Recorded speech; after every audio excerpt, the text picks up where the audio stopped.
You could thank me now. Go ahead.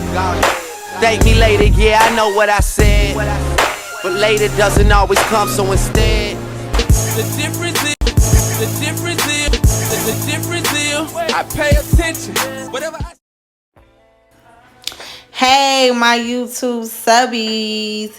Today I am giving you guys a half up, half down sew-in with no leave out. So when I say no leave out, of course she has leave out in the front for her ponytail, but normally in the back, how I normally leave the hair out, we not doing that anymore.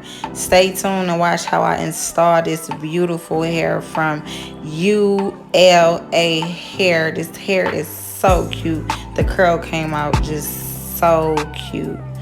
Make sure you guys click that link in the description box to purchase this hair.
Hey, what's good, Shakari?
Hey, what's good, Shakari?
Hey, what's good, Shakari?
I hope you guys enjoyed this tutorial. If you guys are interested in purchasing this hair and also my product that laid and slayed these edges, make sure you guys click that link in the description box. All my information as well as ULA hair information will be located in the description box. Feel free to check, like, subscribe, hit that notification. Thank you guys.